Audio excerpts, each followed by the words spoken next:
Stories of magical animals.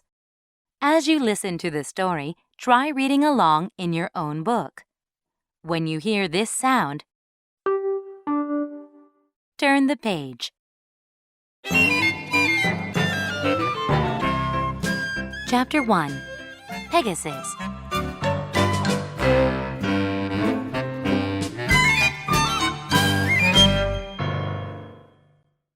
Long ago in Greece, there lived a handsome prince named Bellerophon. He was strong, brave, and loved by everyone except the king.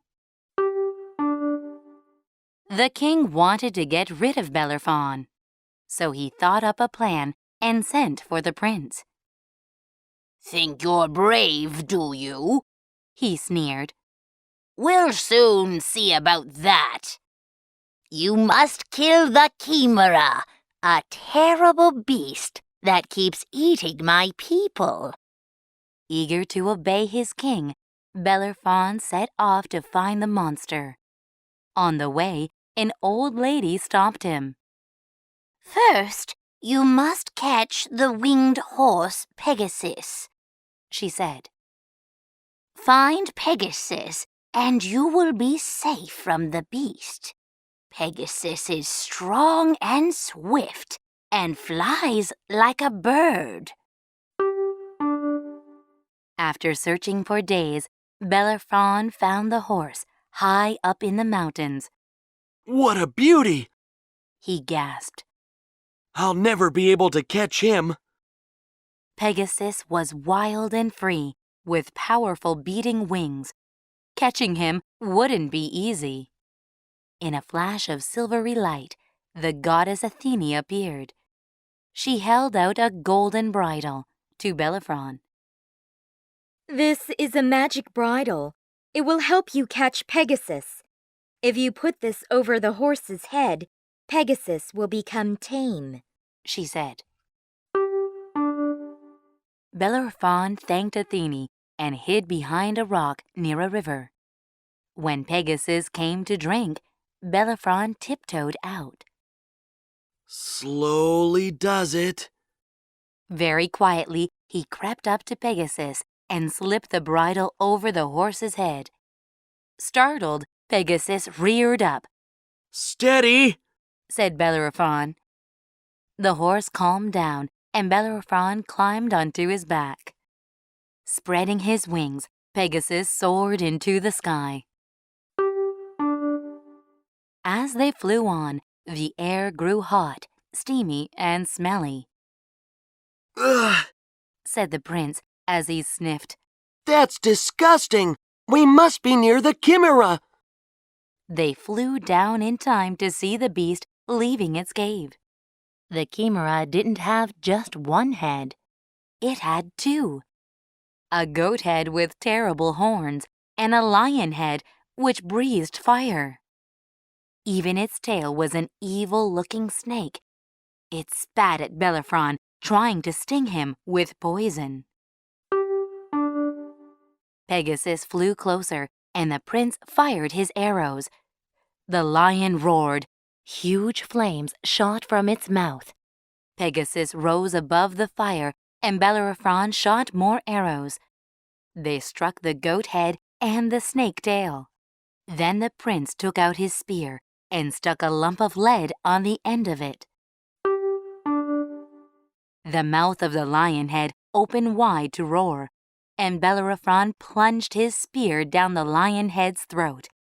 As the lead melted, the lion head gave a howl of pain, and the beast collapsed. The Chimera was dead. Bellerophon went back to the king and told him the good news. "I've killed the Chimera, Your Majesty." The king wasn't too pleased, but his people were delighted. "Bellerophon's a hero!" they cried. "He's like a god!" All this praise made Bellerophon big-headed. "Maybe I am a god," he said.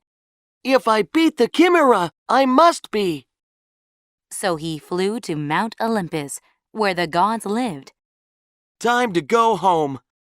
Zeus, the king of the gods, was annoyed to see the prince and sent a bee to sting Pegasus. The horse reared up, throwing Bellerophon off. Thinks he's a god, huh? That's shown him. Bellerophon fell through the clouds to the ground and was killed in an instant. Then Zeus caught Pegasus and rode him home to Mount Olympus. Faster, Pegasus! Faster! From that day on, Pegasus lived with the gods, pulling Zeus across the sky in a chariot made of gold. Chapter 2. The Greedy Griffin.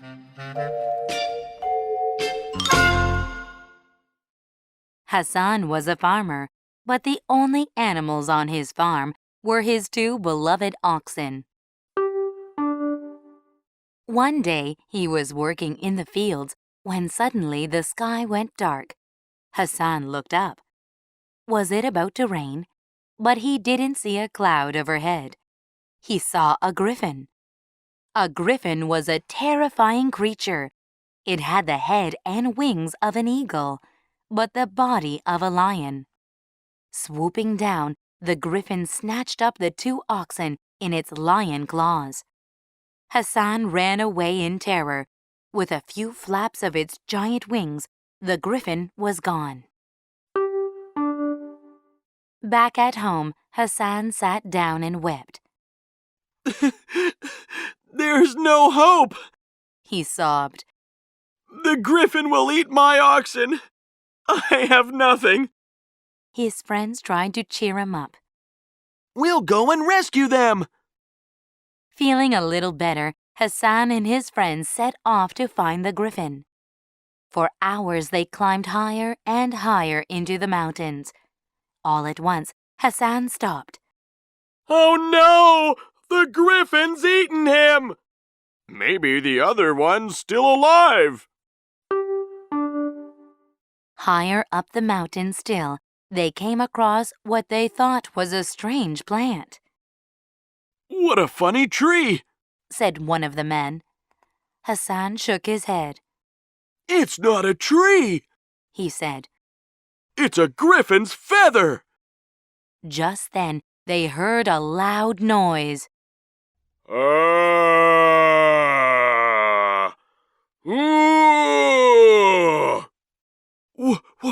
What's that? The men whispered, looking over the rocks. There was the griffin, fast asleep and snoring with the ox trapped by its paw. Quick, before it wakes! Cried Hassan. As fast as they could, the men put arrows to their bows and fired them. The griffin woke up with a mighty bellow, but it was too late. A hail of arrows struck its chest. As the griffin fell back, Hassan's ox jumped up and ran to safety. And from then on, whenever Hassan worked in his fields, he checked for strange clouds first.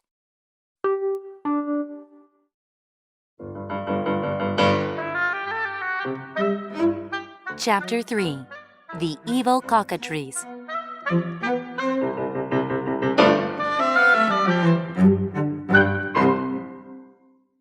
There was once a farmer named Zach. He and his wife Bila were happy, but very poor.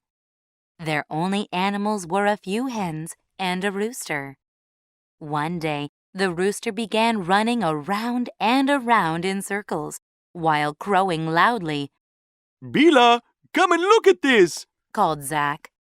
Cock-a-doodle-doo! The rooster sat down and ruffled its feathers. He looks like he's about to lay an egg, Said Bila. But roosters can't! Said Zach. They stared. This one had laid an egg, and it was huge. A few minutes later, the egg began to crack. A tiny rooster comb appeared. The rooster stared at the egg with its beady eyes. Suddenly, it gave a great squawk and rolled over dead. Bila, Look at the egg! It's hatching! Zack and Bila gasped in horror as a snake crawled out of the egg. It sat up proudly and looked around. Bila saw its beady red eyes and pointy rooster's comb. A cockatrice! She screamed. What's a cockatrice? Asked Zack. It's a very evil creature. Said Bila. It's only born when a rooster lays an egg. The cockatrice slithered off. Everything it touched was burned, leaving a horrible scorched trail. Anything that looked into the creature's creepy red eyes died immediately. We must warn everyone, cried Bila. She and Zack ran to the village leader.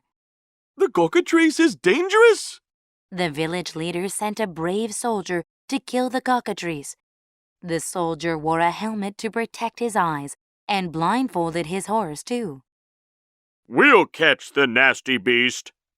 Do be careful, Bila called out as he left. The soldier rode along, looking for the cockatrice. When he found a scorched field, he knew it was near. Then he saw it. Charging up, he raised his spear and stabbed the cockatrice as hard as he could. As the spear went in, the soldier shouted out in pain. It was as though poison had shot up the spear into his arm. My arm! It's burning! He fell from his horse and lay still, unable to move. The cockatrice wasn't hurt at all. The villagers were terrified that the cockatrice would kill them all, Perhaps the old priest can help. said Zack. Let's see. We'll need a mirror. To kill the creature, you must show it a reflection of itself. The priest said. Zack and Bila ran off to fetch the biggest mirror they could find. Then they hid behind some rocks to wait. Can you see it yet? When the cockatrice arrived, they crept forward, holding the mirror in front of them. As soon as the cockatrice saw itself, it let out a desperate shriek. Zack and Bila peeked around the mirror. The cockatrice was dead on the ground. Its evil eyes had claimed their last victim.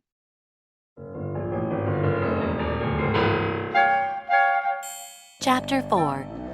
Unicorn Magic. Once there was a king who believed unicorn horns were magic. Find me a unicorn! He cried to Toby, his page. And don't come home without one! Toby hunted all over the world, but he couldn't find a unicorn anywhere. The king is crazy. I don't believe unicorns exist. Days became weeks, weeks became months, months became years. Toby grew old, but he didn't dare go home empty-handed. He had just one place left to try, the mountains of Tibet. There he met an old man whose granddaughter knew where a unicorn lived. I know the way, but it's a long trek. For days they journeyed. Toby's feet hurt and his bones ached. Finally, the girl said, The unicorn lives around this bend, but if I show you, you must promise to leave him alone. Toby didn't say anything.